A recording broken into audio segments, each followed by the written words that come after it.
We are sticking firmly within the realm of trade with two new public opinion polls from the Cato Institute and Pew, which seem to have somewhat conflicting findings. Now, the first, the Cato Institute 2024 Globalization and Trade Survey, was released on August 7th, and its headline numbers are that 63% of Americans want to increase trade with other nations, and 75% worry that tariffs are raising consumer prices. Some other key takeaways are that Americans generally support international trade, free but fair trade, subsidies to strategic industries, and reciprocal rather than unilateral trade programs. We find that most Americans support tariffs and Buy America policies in theory, but perhaps not in practice, and do perceive some costs and benefits to trade. This study also finds that trade issues are unlikely to be a top priority for voters this year. So as I mentioned, we want to put that survey from Cato in conversation with another one from Pew.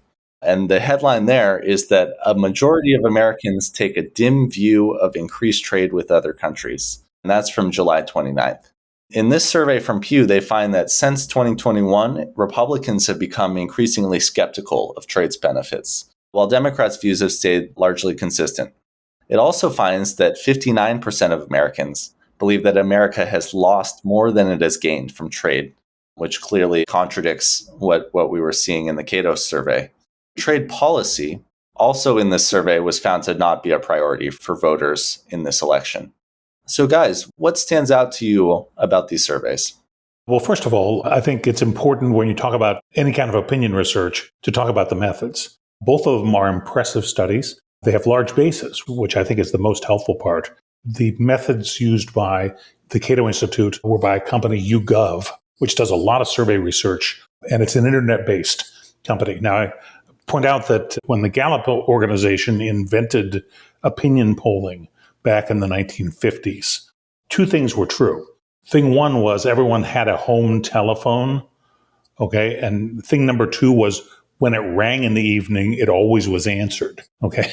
So opinion polling via telephone was really a great innovation in a 1950s world. But today, no one answers their phone, and many of us don't have home phones.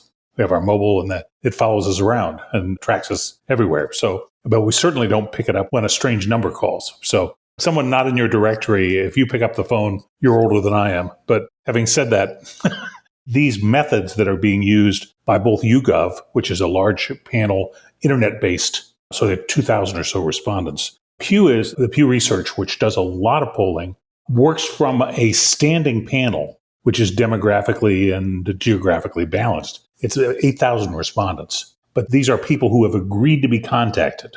There's the opt-in nature of it. Probably is reflected some ways, and I'm sure Pew, which is a very sophisticated polling company, has done some things to ensure that is the realistic way to both ask questions and interpret the answers. There's a slight difference in method and approach between the two companies, and there's always a difference in the way the questions are asked, which in my days as a brand manager, you learn very quickly how you ask the question has a lot to do with the context of what kind of answers you get for consumers. So there's not a big surprise in the differences between them. The first thing that's common between the two polls and the results among most Americans is that while they have opinions on trade and trade policy and trade agreements, they tend to have very sort of soft support or opposition to it. It's not an issue which has a lot of intensity. How do I know that? Well, in the Pew Research study, they actually asked people to rank issues on the level of importance, which gives you a feel for intensity. So jobs in the economy is at the top, and turns out trade agreements is at the bottom. So it's not a particularly intense issue.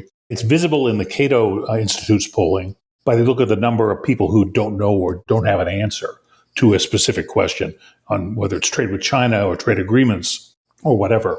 That is going on, and it's probably to the benefit of a trade advocate because people don't have strong notions about what's right or wrong to do in any situation. And because of that, if you can connect it with your issue, you can probably win. So when Donald Trump was president, he did a wonderful job of connecting his America First policies to his trade agenda and using it to say, we're going to get better deals because we want America to come out better.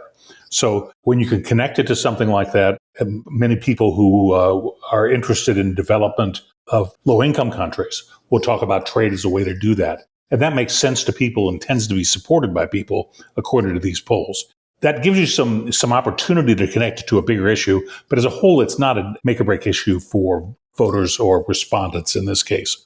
The second thing I noted, there's a love of reciprocity. Reciprocity is something that scores well in trade polling, which for those of us who have any passing study of classical economics is a disappointment because frankly, if you have free trade, you benefit from it whether or not your trading partner has an open market.